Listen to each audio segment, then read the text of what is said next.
पवित्र परम प्रसाद में विराजमान प्रभु यीशु की स्तुति आराधना और महिमा हो। पवित्र परम प्रसाद में विराजमान हमारे प्रभु यीशु ख्रिस्त की स्तुति आराधना और महिमा हो।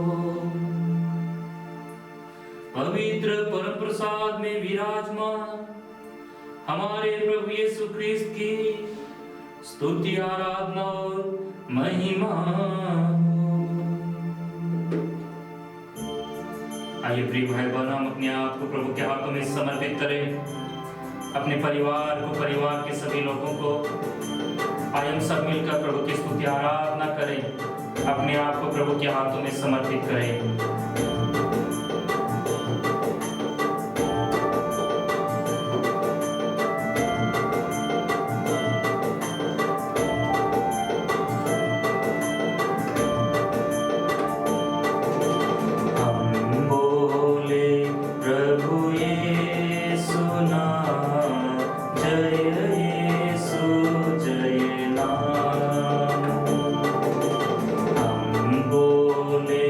प्रभु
आइए उस प्यारे नाम को प्रभु, उस प्यारे नाम की स्तुति आराधना करें। जिस प्रकार संत पेतरुस पेंतीकोस की बात यहूदी और अन्य लोगों से कहते हैं कि किसी दूसरे नाम के द्वारा मुक्ति नहीं मिल सकती, केवल प्रभु यीशु के नाम के द्वारा ही मुक्ति मिल सकती है। जी हाँ प्यारे भाई बहनों, इस संसार में, इस दुनिया में प्रभु यीशु के नाम के सिवा कोई दूसरा नाम नहीं दिया गया है जिसके द्वारा मुक्ति मिल सके। केवल प्रभु यीशु में ही हमें मुक्ति मिल सकती है। आइए उस प्रभु को अपने आप को समर्पित करें, अपने परिवार को, परिवार के सभी लोगों को, परिवार की सारी परिस्थितियों को। प्रभु हमारे जीवन में परिवर्तन ला सकता है, प्रभु हमारी परिस्थितियों को बदल सकता है। प्रभु में वो सामर्थ्य है। हमारा प्रभु वह प्रभु है जो पानी को अंगूर में बदल सकता है। 5 रोटी और 2 मछलियों से 5000 से ज्यादा लोगों को खिला सकता है। हमारा प्रभु वह प्रभु है जो 7 रोटियों से 4000 से ज्यादा लोगों को खिला सकता है और बचे हुए टुकड़ों से 12 टोकरे भर जाते हैं। प्रभु के लिए सब कुछ संभव है। चाहिए कि हम विश्वास के साथ प्रभु के पास आए। प्रभु हमारे जीवन में कार्य करना चाहता है, किंतु हमें चाहिए कि हम अपने आप को प्रभु को समर्पित करें। जिस प्रकार प्रकाशना ग्रंथ प्रभु का वचन कहता है कि मैं द्वार पर खड़ा होकर खटखटा रहा हूं, यदि कोई मेरे लिए दरवाजा खोलेगा तो मैं उसके यहाँ प्रवेश करूंगा, उनके साथ निवास करूंगा, उनके साथ भोजन करूंगा। प्रभु हमारे जीवन में दिन प्रतिदिन आने के लिए तैयार है। दिन प्रतिदिन प्रभु हमारे जीवन में कार्य करने के लिए तैयार है, किंतु प्रभु बार बार कहते हैं, क्या तुम विश्वास करते हो? क्या तुम्हें विश्वास है कि मैं तुम्हारे लिए, मैं आपके लिए ये कर सकता हूं?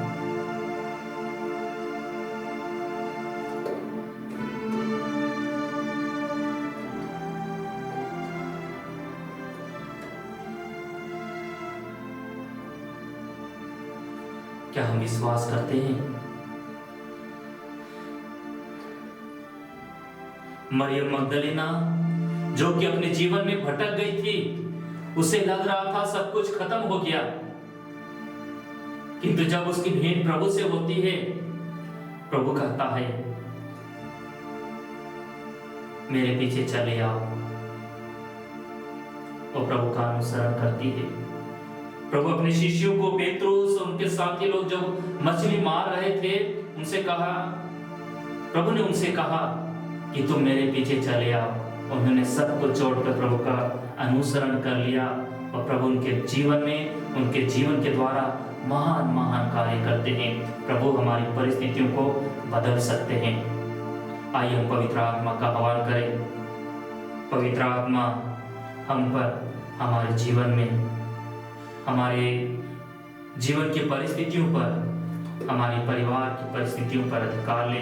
प्रभु से कहें कि प्रभु हमें आपकी जरूरत है। पवित्र आत्मा से कहें, हे पवित्र आत्मा हमें आपकी जरूरत है।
आइए प्रिय भाई बहनों, हम अपने आप को प्रभु के हाथों में समर्पित करें।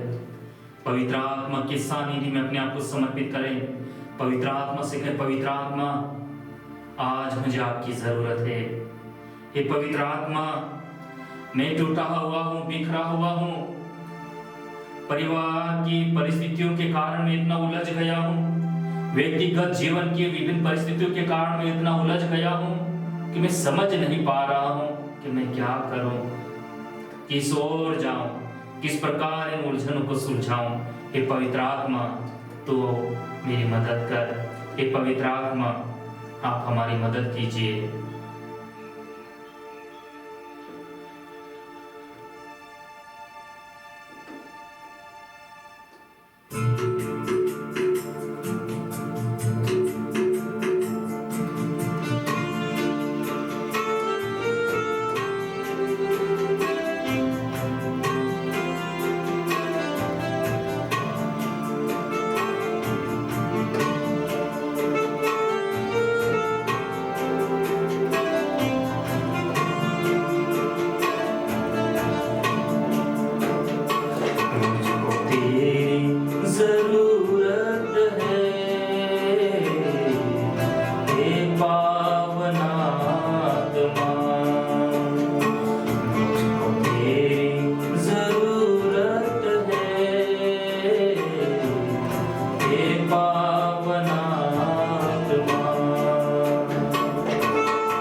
पावन आत्मा, मुझको तेरी जरूरत है।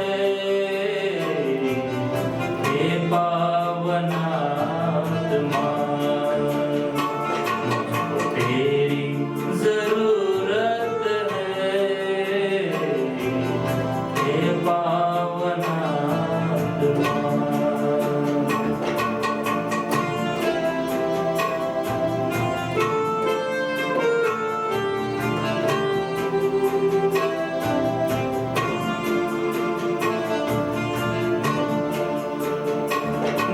अकेला हूँ, मेरा साथ देने तो आजा। मैं अकेला हूँ, मेरा साथ देने तो आजा। हे पावन आत्मा, तेरी जरूरत है। हे पावन आत्मा, तेरी जरूरत है। हे पावन आत्मा, हे पावन आत्मा, हे पावन आत्मा।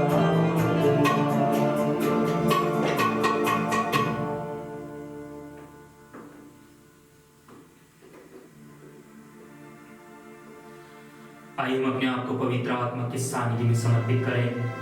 पवित्र आत्मा हमारे हृदय में जगह बनाए, ताकि जो वचन हम सुनने वाले हैं वो हमारे जीवन में कार्य कर सके।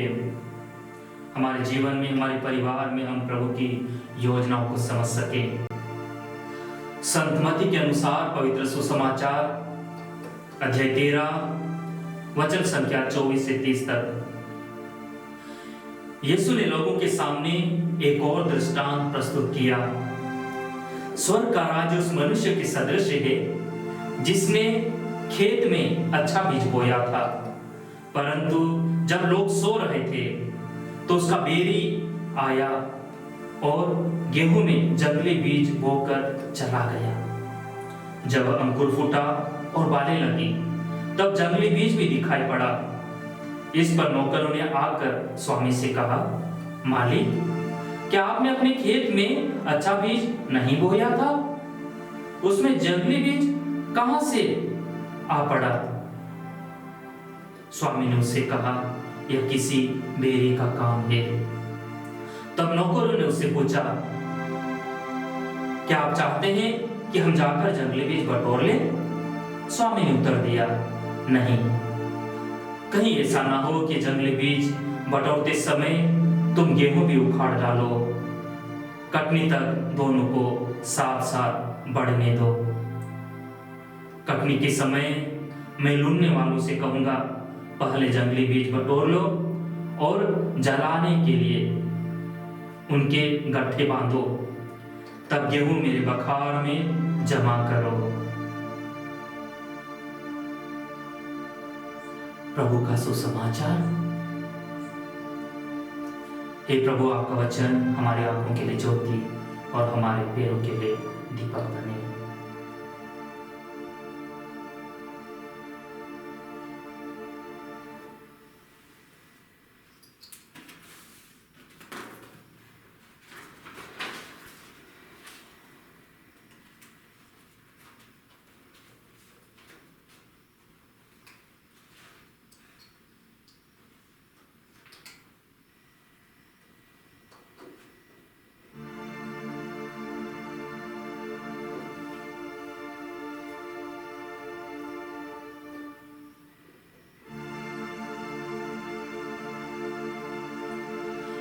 प्रिय भाई बहनों, आज का वचन हमें बहुत ही सुंदर संदेश दे रहा है कि एक माली अपने खेत में बीज बोता है, गेहूं बोता है, अच्छे बीज बोता है। उससे पहले उसने खेत को तैयार किया था, उसको पूरा जुतवाया, तैयार किया, समतल किया और बीज बोया, अच्छा बीज बोया। किंतु जैसे वो सोने जाता है, कोई रात के समय अंधेरे में उसके खेत में जंगली बीज बोकर चले जाता है। जब तक वो पौधा ये बीज जमीन के अंदर रहते हैं पता नहीं चलता। जब वे पौधे छोटे भी रहते हैं तब भी उतना पता नहीं चलता, किंतु जब वो पौधे बड़े होते हैं तब जंगली बीज भी दिखाई पड़ता है। बहुत ही गहरा और सुंदर संदेश प्रभु हमें दे रहा है। और जब मैं वचन उनके लिए तैयार कर रहा था तो प्रभु ने आज मुझे प्रेरणा दी कि हम मनन चिंतन करें कि हमारा बीज खास करके हमारे बच्चों के ऊपर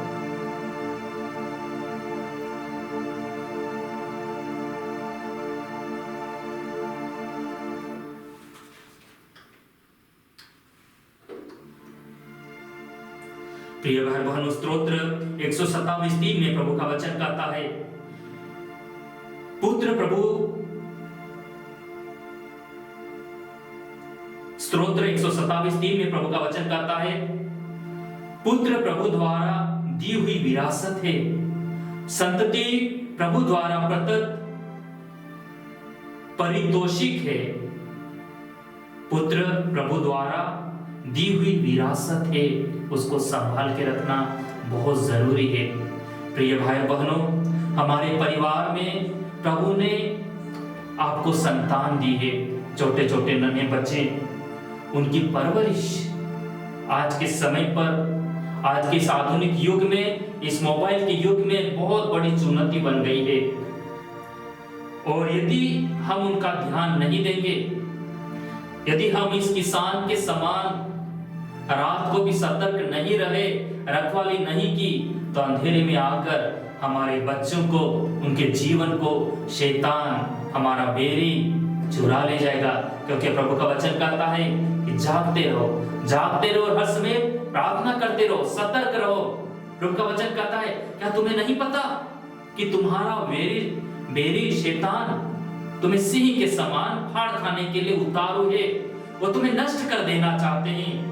और यदि ऐसी परिस्थिति में हम थोड़ा सो जाएंगे, थोड़ी लापरवाह हो जाएंगे, तो पता नहीं हमारा क्या होगा, हमारे बच्चों का क्या होगा, हमारे परिवार का क्या होगा, हमें जो विरासत प्रभु ने दी है उसका क्या होगा।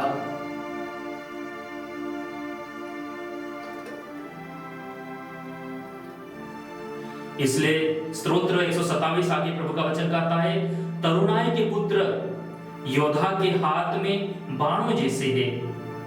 धन्य है वो मनुष्य जिसने उससे अपना तरकश भर लिया है।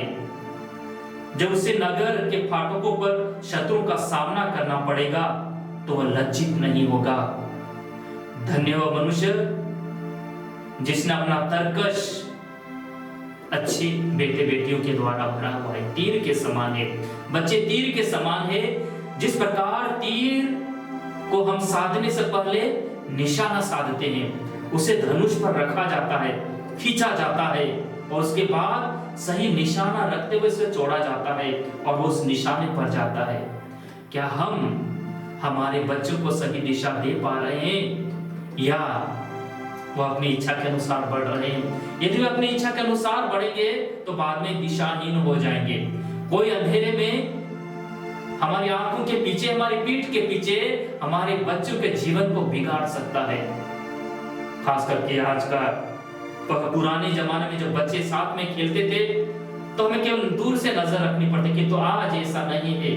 आज बच्चों के हाथ में मोबाइल रहता है और पूरी दुनिया उनके हाथ में रहती है, पता नहीं वो कहां कहां चले जाएंगे। इसलिए आधुनिक समय बहुत ही चैलेंजिंग समय है। इसलिए हमें निरंतर हमारी आंखें पूर्ण रूप से हमारे बच्चों के ऊपर लगाए रखना है। बहुत सारे माता पिता अपने बच्चों के लिए बहुत रुपया पैसा, धन दौलत कमाने के इतने व्यस्त रहते हैं कि उनका बच्चा क्या कर रहा है उन्हें पता नहीं रहता, कि हमारा बच्चा क्या विचार करता है, किस प्रकार की आदतें उसके अंदर आ रही है, हम नहीं जानते।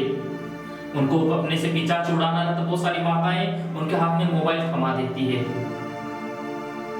और हम देखते हैं कि मोबाइल में क्या परोसा जाता है, कौन सी चीजें ज्यादा चलती है। अभी मैं आपके सामने स्तुति आराधना इतना परिश्रम करके आपके सामने रख रहा हूँ क्योंकि मैंने पूरा पाठ पढ़ने के बाद वचनों को एक एक करके बाइबल से खोज के मैं लिखा हूँ, अपने पूरे तैयार किया हूँ। कौन सा गीत गाना है, कौन सी प्रार्थना लेनी है, ये सारी चीजें मैं तैयार किया हूँ। और ये काफी समय लेता है, किंतु बहुत सारे लोग इन्हें देखना उतना पसंद नहीं करते क्योंकि इसमें उतना रस नहीं आता। किंतु कुछ रील्स रहेगा या शॉर्ट वीडियोस रहेगा या कुछ ग्लैमर रहेगा या कुछ फनी चीज रहेगा, उसको देखना बहुत पसंद करते हैं, क्योंकि वही दुनिया, वही एक अंधकार की शक्ति बार बार हमें खींचे ले जाती है और वही आपके बच्चे देख रहे हैं, और जैसे बच्चे देखेंगे और वैसे ही आगे बढ़ेंगे। इसलिए तीर के समान हमारे बच्चों को सही दिशा देना जरूरी है, उसे सजा के अपने तरकश में, अपने घर रूपी तरकश में उनको सही दिशा देना बहुत जरूरी है। यदि हम थोड़ा सा लापरवाह हुए, हमारे बच्चे दिशाहीन हो जाएंगे, और जैसे यदि बच्चे बड़े हुए इसी प्रकार, तो बाद में बुढ़ापे में आपके आंसू के कारण बन सकते हैं। इसलिए सुक्ति ग्रंथ 22:6 में प्रभु का वचन कहता है, युवक को बचपन से ही सन्मार्ग की शिक्षा दो, युवक को बचपन से ही सन्मार्ग की शिक्षा दो, वह बुढ़ापे में उससे भटकेगा नहीं। यदि बच्चे को बचपन से ही, जब बच्चे छोटे रहते तब से ही यदि उन्हें अच्छी परवरिश दी जाती है, तो बड़े होकर भी भटकते नहीं, वो बुढ़ापे तक स्ट्रॉन्ग, मजबूत होकर सही दिशा की ओर बढ़ते जाते हैं। इसलिए प्रसूति ग्रंथ करता है, युवक को बचपन से ही सन्मार्ग की शिक्षा दो, वह बुढ़ापे में उससे नहीं भटकेगा। और आगे एफएससी को लिखते हुए संत पौलुस कहते हैं, अध्याय 6:4 प्रभु का वचन कहता है, पिता अपने बच्चों को खिजाया नहीं करे, बल्कि प्रभु के अनुरूप शिक्षा और उद्देश्य द्वारा उनका पालन पोषण करे। जब हम बच्चों पर ध्यान नहीं देते, जब बच्चे दिशाहीन हो जाते हैं, तो माता पिता बच्चों को रिझाते हैं, उनको डांटते हैं, उनको मारते हैं, उन्हें परेशान करते हैं, ये अपनी लापरवाही के कारण। बहुत बार मैं माता पिता से कहता हूँ, आप बच्चों को चिल्लाइए नहीं, जस्ट फॉलो, बच्चों के साथ रहिए, वो क्या कर रहे हैं, और जैसे वो गलती करते उसी समय उन्हें समझाइए कि ये गलत है। हमें गलत ही नहीं, इसका ऑल्टरनेटिव बताना है कि क्या सही है। हम हमेशा बच्चों को बोलते हैं कि ये गलत है, इसको नहीं करना, पर हमें उससे भी बढ़कर बच्चों को बताना है कि क्या सही है, ताकि वो सही मार्ग पकड़ सके, जो सही चीजें हैं उसे कर सके। इसलिए संत पौलुस कहते हैं कि पिता अपने बच्चों को खिजाया नहीं करे, ना बार बार खिजाया ना करे, अनावश्यक परेशान नहीं करते, बल्कि प्रभु के अनुरूप शिक्षा और उद्देश्य द्वारा उनका पालन पोषण करें। यदि आप मोबाइल भी देते हो, तो आप अपने बच्चों को वही चीजें दिखाई जो आप दिखाना चाहते, ना कि बच्चे देखना चाहते हैं। हो सकता है उसके लिए आप जो अच्छे वीडियोस से, अच्छी रील्स से उनको डाउनलोड कर सकते हैं, और जब बच्चों के हाथ में जब मोबाइल देते हैं, हम डाटा ऑफ कर सकते हैं, और जब दिखाना चाहते हैं वही दिखा सकते हैं। हमें समय लेना पड़ेगा, we need to take effort. यदि हम हमारे बच्चों के लिए एफर्ट नहीं लेंगे, परिश्रम नहीं करेंगे, तो ये बच्चे बड़े होकर दिशाहीन हो जाएंगे, हमारे लिए आंसू का कारण बनेंगे। इसलिए विधि विवरण ग्रंथ अध्याय 6:4 से लेकर 6 तक प्रभु का वचन कहता है, इस्राएल सुनो, हमारा प्रभु ईश्वर एकमात्र प्रभु है। तुम अपने प्रभु ईश्वर को अपने सारे हृदय, अपनी सारी आत्मा, अपनी सारी शक्ति से प्यार करो। जो शब्द मैं तुम्हें आज सुना रहा हूं, वे तुम्हारे हृदय पर अंकित रहे। तुम उन्हें अपने पुत्र को अच्छी तरह सिखाओ। घर में बैठते या राह चलते, शाम को लौटते या सुबह उठते समय उनकी चर्चा किया करो। प्रिय भाई बहनों, विधि विवरण के द्वारा प्रभु कह रहा है, इस्राएल सुनो, हमारा प्रभु ईश्वर एकमात्र प्रभु है, उसका अनुसरण करो। आप स्वयं चलिए और अपने प्रभु ईश्वर को अपने सारे हृदय, अपनी सारी आत्मा और अपनी सारी शक्ति से प्यार कीजिए, और अपने बच्चों को भी उसके अनुसार बताइए। सुबह शाम जब आप बाहर जाते उसी समय, घर से जब काम से वापस आते समय अपने बच्चों के साथ समय बिताइए।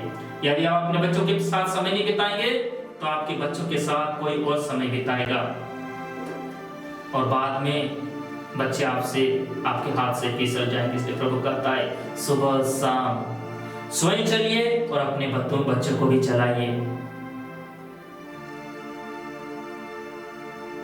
सुक्ति ग्रंथ 16:25 में प्रभु का वचन कहता है, मूर्ख पुत्र से पिता को दुख होता है, वह अपनी माता को कष्ट पहुंचाता है। मूर्ख पुत्र से पिता को दुख होता है, वह अपनी माता को कष्ट पहुंचाता है। इसलिए बच्चों की परवरिश पर हमें ध्यान देना बहुत जरूरी है। खास करके रविवारी मिसा बलिदान के लिए, धर्म शिक्षा के लिए समय दीजिए। यदि आप समय नहीं दोगे तो बाद में आप कितनी भी प्रार्थना करो, अपने घुटने भी फोड़ लोगे, फिर भी कुछ होने वाला नहीं है। इसलिए अपने बच्चों की परवरिश कीजिए, उनके लिए समय दीजिए। उनको क्या नहीं करना ये नहीं बताना, कि तूने क्या करना है, किस राह पर बढ़ना है, किस ओर चलना है, ये बताना हमारी जिम्मेदारी है। ये प्रभु का आदेश है। विधि विवरण ग्रंथ के द्वारा प्रभु कहता है कि आप स्वयं चलिए और अपने बच्चों को बताइए। घर में आते समय, घर से जाते समय, शाम को इस बातों की चर्चा करते रहिए। इसलिए हमें चाहिए कि हम हमारे परिवार में अच्छी बातें करें। We need to talk on the positive। हमें हमारे परिवार में सकारात्मकता भरना है। बहुत बार हम जब घर को आते, शाम को बहुत सारे लोग दूसरे की बुराई करते रहते, तो हमारे बच्चे भी उसी प्रकार की आदतों से परवरिश में आते हैं और उस प्रकार के नकारात्मक विचार अपने मन में। इसलिए हमें चाहिए कि हम हमारे परिवार में सकारात्मक बातें सोचें, सकारात्मक बातें करें, ताकि हमारे बच्चे भी सकारात्मक बने। सुक्ति ग्रंथ 17:6 में प्रभु का वचन कहता है, नाती पोते गुरु का मुकुट है और पिता पुत्र की शोभा। नाती पोते गुरु का मुकुट है और पिता पुत्र की शोभा। इसलिए चाहिए कि बच्चों को परिवार में समय दीजिए। नाती पोते बुजुर्ग लोगों की शोभा है। अपने बच्चों को उनके नाती, उनके नाना नानी, दादा दादी से मिलाइए। उनके साथ समय बिताने के लिए समय निकालिए। नहीं तो बाद में बच्चे आपके लिए भी समय नहीं निकाल पाएंगे। जो आप अपने बच्चों को परवरिश दे रहे हैं, आपको उसका सामना करना है। You need to face, you are going to face। आप उनका सामना करेंगे, किस प्रकार आपका सामना करोगे। और माता पिता को चाहिए कि अपने बच्चों के लिए अच्छे उदाहरण पेश करें।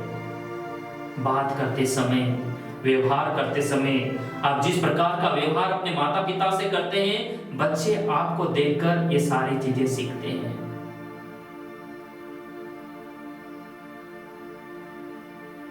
इसलिए तीतुस के पत्र में अध्याय 2 वाक्य संख्या 6 और 7 में प्रभु का वचन कहता है, नव युवकों को समझाओ कि सब बातों में संयम से रहे और तुम स्वयं उन्हें अच्छा उदाहरण दो।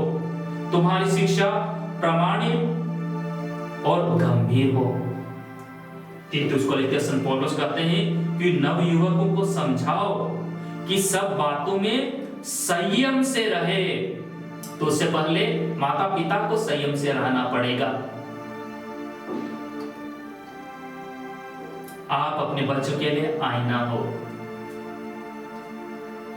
और तुम स्वयं उन्हें अच्छा उदाहरण दो। तुम्हारी शिक्षा प्रामाणिक और गंभीर हो। केवल बातों से काम चलने वाला नहीं है। आपको आपके जीवन के द्वारा अपने बच्चों को समझाना है कि क्या उचित है, क्या अनुचित है। इसलिए आलतू फालतू की बातें घर में ना करें, क्योंकि हम जैसी बातें करते हैं वैसा ही वाइब्रेशन हमारे शरीर से निकलता है और हमारे घर में फैलता है। और ये बच्चे एक स्पंज के समान होते हैं, जो कि पूरे इस जो वातावरण रहता है, जो इन्वायरमेंट रहता है घर में, जो ऊर्जा रहती है, वो आसानी से ऑब्जर्व कर लेते हैं। इसलिए सतर्क रहिए। सुक्ति ग्रंथ 29:17 में प्रभु का वचन कहता है, अपने पुत्र को अनुशासन में रखोगे तो तुम्हें शांति मिलेगी और वह तुम्हें आनंदित करेगा। सुक्ति ग्रंथ 29:17 में प्रभु का वचन कहता है, अपने पुत्र को अनुशासन में रखोगे तो तुम्हें शांति मिलेगी। है ना, बच्चों को छोड़ना नहीं है। रो रहा है तो जैसा कर रहा है उसको करने दो, नहीं, हमें बच्चों को ऑल्टरनेटिव बताना है। उन्हें अभी से ही अनुशासन में रखना पड़ेगा, तभी आप शांति से जी पाओगे। नहीं तो ये बच्चे आपके बुढ़ापे के दुख का कारण बनेंगे। बच्चों को क्या चाहिए वो नहीं, उनके लिए क्या उचित है हमें वही देना है। बच्चे ना समझ, वो जैसा देखेंगे उनको सब चीज, यानी सब चीज नहीं लगेगी, सब चीजें लुभावनी लगेगी। पर जरूरी नहीं कि सारी चीजें उनके लिए लाभदायक हो, उनके लिए हित करो। हमें बच्चों के लिए निर्णय लेना है कि उनके लिए क्या उचित है, कौन सी दिशा उन्हें देना है, वो हमें निर्धारित करना है, माता पिता को निर्धारित करना है, ना कि बच्चों को। बच्चों के जीवन की लगाम अपने हाथ में रखिए, बच्चों के जीवन की लगाम अपने हाथ में रखिए, नहीं तो ये बच्चे बेलगाम जानवर के समान हो जाएंगे। इसलिए अपने बच्चों के लिए केवल धन दौलत, रुपया पैसा या सांसारिक चीजें नहीं, किंतु उन्हें प्रभु देने का कष्ट कीजिए। यदि आप प्रभु को दोगे तो प्रभु आपके जीवन में कार्य करेगा,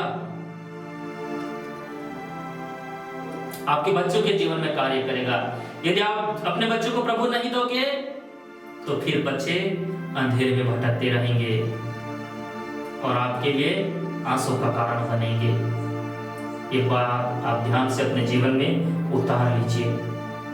ये प्रभु का संदेश है, मैं अपने मन से नहीं, किंतु ये प्रार्थना के द्वारा प्रभु ने ये बातें आपके सामने रखने के लिए मुझे प्रेरणा दी है, और इसलिए मैं कठोरता से आपके सामने रख रहा हूं कि अपने बच्चों की लगाम अपने हाथ में रखिए, नहीं तो आपके बच्चे दिशाहीन हो जाएंगे। आप बच्चों के लिए निर्धारित कीजिए कि उनके लिए क्या उचित है, क्या अनुचित है, उन्हें क्या नहीं करना, नहीं, किंतु उनको क्या करना है। We need to give alternative to them। कॉलोसियों के लिखते हुए संत पौलुस कहता है अध्याय 3:21 में, पिता अपने बच्चों को खिजाया नहीं करे, कहीं ऐसा ना हो कि उनका दिल टूट जाए। संत पौलुस फिर कह रहा है कि अपने बच्चों को खिजाया ना करे। हमें क्या नहीं करना, बहुत बार जब बच्चे गलती करते हैं उनको मारने लगते हैं, उनको धुतकारने लगते हैं, नहीं, हमें ऐसा नहीं करना। हमें बच्चों को समझाना है कि उनको क्या करना है, कौन सी चीजें करना है। और जब आप खुद चलकर प्रभु के पास आओगे, प्रभु के मंदिर में आओगे, प्रभु के प्रांगण में आओगे, रविवार मिसा में भाग लोगे, तो बच्चे अपने आपको देखकर सीख जाएंगे कि कैसे प्रभु से जुड़े रहना है, किस प्रकार सुबह शाम प्रार्थना करनी है। इसलिए कहा जाता है कि जो परिवार एक साथ मिलकर रोज़री बोलता है वो परिवार हमेशा एकजुट रहता है। हमें पारिवारिक प्रार्थना की बहुत जरूरत है और कलीसिया बहुत ही ज्यादा महत्व दे रही है। इसमें कलीसिया का कोई दोष नहीं, कलीसिया अपना सर्वस्व दे रही है, किंतु आपको चाहिए कि आप कलीसिया से जुड़े रहो, कलीसिया को समझिए, अपने गुरुजनों से जुड़े रहिए, अपने पल्ली पुरोहित से, अपने पल्ली के लोगों से जुड़े रहिए और आप सुरक्षित रहोगे, आप सुरक्षित रहोगे। ये पल्ली परिवार निरंतर आपके लिए प्रार्थना कर रहा है, आपके आपके पुरोहित दिन रात आपके लिए प्रार्थना कर रहे हैं। यदि आप उनसे जुड़े रहोगे तो आप अवश्य अनंत जीवन प्राप्त करोगे। विधि विवरण ग्रंथ अध्याय 5:16 में प्रभु का वचन कहता है, अपने माता पिता का आदर करो जैसा कि प्रभु तुम्हारे ईश्वर ने तुमको आदेश दिया है, तब तुम बहुत दिनों तक उस भूमि पर जीते रहोगे जिसे वह तुम्हें प्रदान करेगा। ये बच्चों के लिए नहीं है, ये माता पिता के लिए। यदि आप अपने माता पिता का आदर करोगे, उनकी देखभाल करोगे, उनके सुख दुख में उनके साथ दोगे, तो आपको देखकर आपके बच्चे सीखेंगे कि किस प्रकार माता पिता का ख्याल रखा जाता है, किस प्रकार उनकी सेवा की जाती है। यदि आप अपने माता पिता की सेवा नहीं करोगे तो आपके बच्चे भी आपकी सेवा नहीं करेंगे। खास करके महिलाएं, आप अपने माता पिता को समय देते हो, किंतु क्या आप आपके सास ससुर को, ससुराल वालों को समय देते हो? बहुत जरूरी है। यदि आप अपने सास ससुर को समय नहीं दोगे तो आपकी बहुएं भी आपको समय देने वाली नहीं है, क्योंकि आपके बच्चे आपसे सीख रहे हैं। इसलिए विधि विवरण ग्रंथ ये नियम ऐसे सामूहिक परिवार में दिया गया है जहाँ की दादा दादी है, माता पिता है और बच्चे हैं। और इसलिए नियम बीच वाली पीढ़ी के लिए दिया गया कि आप अपने माता पिता का आदर कीजिए, उनकी सेवा कीजिए, ताकि आपको देखकर आपके बच्चे सीखे कि किस प्रकार माता पिता की सेवा की जाती है, किस प्रकार माता पिता का आदर किया जाता है। इसलिए प्यारे भाई बहनों, सतर्क हो जाइए, सतर्क हो जाइए। आइए हम अपने आप को प्रभु के हाथों में समर्पित करें। हमारे परिवार को, परिवार के सभी लोगों को, खास करके हमारे बच्चों के लिए प्रार्थना करें। प्रभु का वचन कहता है कि बच्चे तीर के समान है, उनको सही दिशा देना माता पिता और परिवार के लोगों की जिम्मेदारी है। बच्चों के जीवन की लगाम अपने हाथ में रखिए, जब तक वो छोटे हैं उन्हें सही दिशा दीजिए।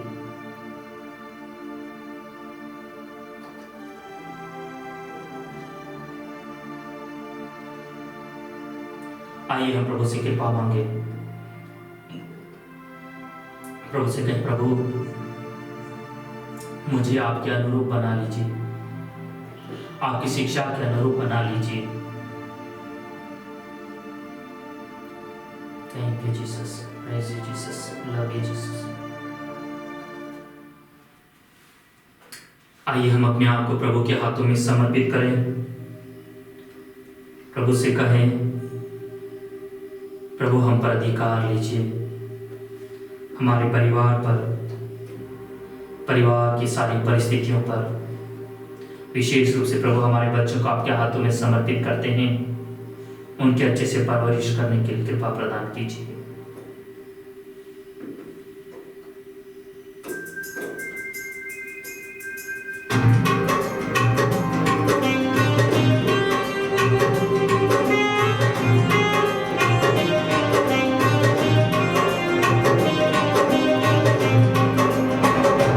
मेरे दिल में बसने वाले प्रभु, मुझे तेरे जैसा बना दे। मेरे दिल में बसने वाले प्रभु, मुझे तेरे जैसा बना दे। तेरे प्रेम से मुझे भर दे, तेरे प्रेम से मुझे भर दे। मुझे तेरे जैसा बना दे, मुझे तेरे जैसा बना दे। मेरे दिल में बसने वाले प्रभु, मुझे तेरे जैसा बना दे।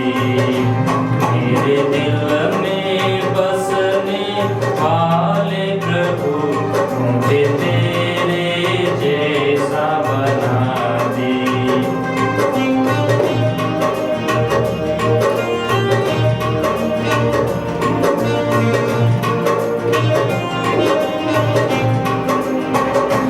तेरी ज्योति से मुझे भर दे, तेरी ज्योति से मुझे भर दे। मुझे तेरे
प्रभु मुझे तेरे जैसा बना दे।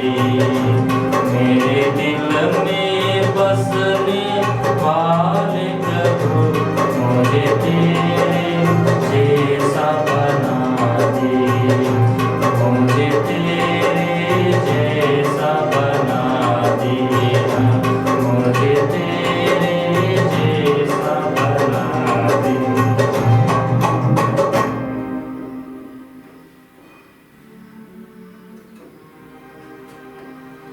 आइए प्रिय भाई बहन, अपने आप को प्रभु के हाथों में समर्पित करें। खास करके सभी टूटे परिवारों को मैं प्रभु के हाथों में समर्पित करता हूँ। उन बच्चों के लिए प्रार्थना करता हूँ जो दिशाहीन हो गए हैं। प्रभु उनके हृदय में अपनी पवित्र आत्मा से भर दे कि वे सही समय पर सही निर्णय ले सके और प्रभु के पास आ जाए। मैं पिता और पुत्र पवित्र आत्मा के नाम पर सभी अंधकार की शक्ति पर, सारे रोगों पर, सारे बंधन पर मैं अधिकार लेता हूँ। यीशु के लहू के सामर्थ्य से आदेश देता हूँ, वे हमेशा हमेशा के लिए यीशु के क्रूस के नीचे नष्ट हो जाए, कभी वापस नहीं लौटे। मैं पिता पुत्र पवित्र आत्मा के नाम पर सारे टूटे परिवारों को प्रभु के पवित्र हाथों में समर्पित करता हूँ। प्रभु यीशु के क्रूस के नीचे समर्पित करता हूँ। प्रभु यीशु अपने पवित्र लहू से धोकर उन सभी परिवारों को कृपा प्रदान कर, एक दूसरे को समझने की कृपा प्रदान करे, एक दूसरे की भावनाओं को स्वीकार करने के लिए शक्ति प्रदान करे, एक दूसरे की अच्छाइयों को, एक दूसरे की कमजोरियों को स्वीकार करने के लिए कृपा प्रदान करे। मैं पिता पुत्र पवित्र आत्मा के नाम पर उन सभी बच्चों पर अधिकार लेता हूं जो प्रभु से दूर चले गए हैं, बुरी आदतों के शिकार हो गए, नशे के आदी हो गए, मोबाइल के आदी हो गए, जो माता पिता की बात नहीं मानते, उन सभी बच्चों को प्रभु के हाथों में समर्पित करता हूं। यीशु के पवित्र हाथों से बह निकले पवित्र लहू के द्वारा, प्रभु यीशु के घाव से बह निकले पवित्र लहू के द्वारा उन सभी पर विलेपन करता हूं। पर आदेश देता हूं कि उनके सारे अंधकार की शक्तियां, सारी बुरी आदतें इसी समय यीशु के क्रूस के नीचे दब जाए, नष्ट हो जाए, कभी वापस नहीं लौटे, हमेशा हमेशा के लिए। हमारे सभी बच्चों की बुरी आदतें, पाप में प्रवृत्तियां हमेशा हमेशा के लिए यीशु के क्रूस के नीचे दब जाए, नष्ट हो जाए, कभी वापस नहीं लौटे। Hallelujah hallelujah hallelujah hallelujah hallelujah hallelujah. आराधना स्तुति महिमा, आराधना स्तुति महिमा, आराधना स्तुति महिमा। मैं पिता पुत्र पवित्र आत्मा के नाम पर सारी शैतानी ताकतों पर, सारे शैतानी हरकतों पर मैं अधिकार लेता हूं। यीशु के लहू के सामर्थ्य से नाम देता हूं, वे हमेशा हमेशा के लिए यीशु के क्रूस के नीचे दब जाए, नष्ट हो जाए, कभी वापस नहीं लौटे। मैं पिता और पुत्र पवित्र आत्मा के नाम पर उन सभी बच्चों पर मैं अधिकार लेता हूं जो शैतानी ताकतों के अधीन बन गए, बुरी पाप में आदतों के अधीन होकर उन सभी पाप में आदतों पर मैं अधिकार लेता हूं।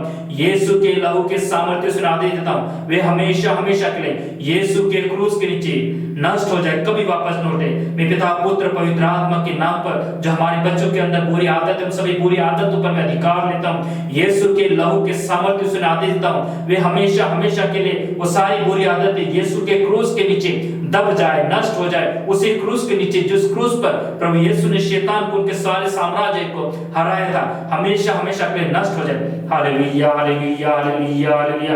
आराधना स्तुति महिमा, आराधना स्तुति महिमा। Hallelujah hallelujah hallelujah hallelujah.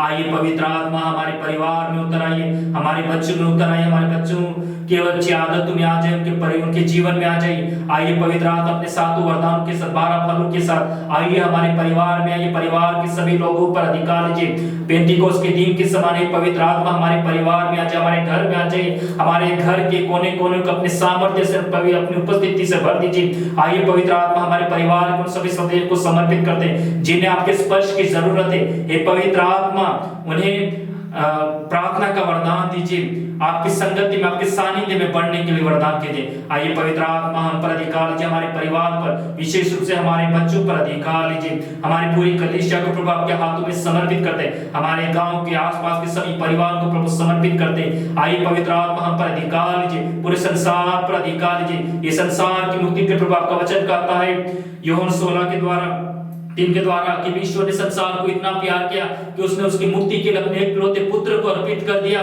ताकि संसार उसके द्वारा मुक्ति प्राप्त करे। प्रभु आपका वचन यूहन्ना 10:10 के द्वारा कहता मैं इसलिए आया हूं ताकि तुम्हें जीवन प्राप्त हो। मैं चाहता तुम्हें परिपूर्ण जीवन प्राप्त हो। ये प्रभु हमारे परिवार में, हमारे व्यक्तिगत जीवन में, हमारे बच्चों में परिपूर्ण जीवन का वरदान दीजिए। हम आधा अधूरा किंतु परिपूर्ण जीवन प्राप्त करें। सभी प्रकार के अंधकार की शक्तियों से दूर रहते हुए हमेशा सतर्क रहने के लिए कृपा प्रदान कीजिए। आइए पवित्र आत्मा में जागते रहने के लिए प्रार्थना करने का वरदान दीजिए। कलीसिया से जुड़े रहने का वरदान दीजिए। रविवारी प्रार्थना सभा में, रविवारी मिसा बलिदान में हमें उचित रीति से भाग लेने के लिए, समय निकालने के लिए हमें कृपा प्रदान को, सारे बंधन को समर्पित करते हैं जो हमारी प्रार्थना के लिए, हमारे व्यक्तिगत प्रार्थना के लिए, हमारे पारिवारिक प्रार्थना के लिए बाधा बन सभी बाधाओं को समर्पित करते हैं। यीशु के लहू के सामर्थ्य से देते हैं। वे हमेशा हमेशा के लिए यीशु के क्रूस के नीचे दब जाए, नष्ट हो जाए, कभी वापस न लौटे। Hallelujah hallelujah hallelujah hallelujah hallelujah. आराधना स्तुति महिमा, आराधना स्तुति महिमा। Hallelujah hallelujah hallelujah hallelujah hallelujah hallelujah. आराधना स्तुति महिमा, आराधना स्तुति महिमा।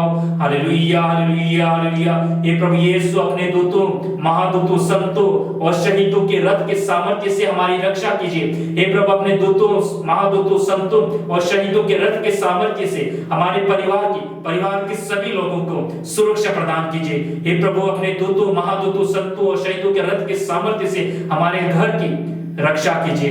Hallelujah hallelujah hallelujah hallelujah hallelujah. आराधना स्तुति महिमा, आराधना स्तुति महिमा।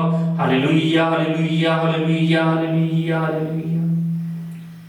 आइए हमको देर मौन हो जाए, अपने आप को प्रभु के हाथों में समर्पित करें। अपने परिवार को, परिवार के सभी लोगों को, परिवार की सारी जरूरतों को,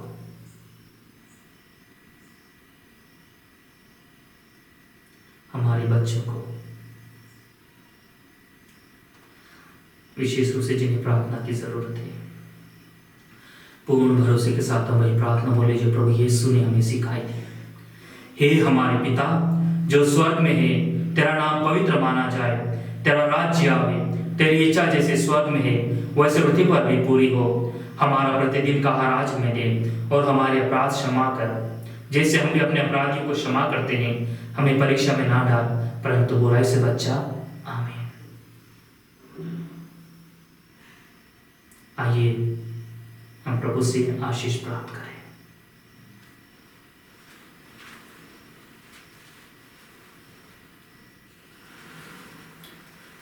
सर्वशक्तिमान पिता ईश्वर आपको आशीष प्रदान करे, पिता और पुत्र और पवित्र आत्मा के नाम पर। आमीन।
Holy, O sacrament divine, O praise and all thanksgiving be every moment thine. O sacrament most holy,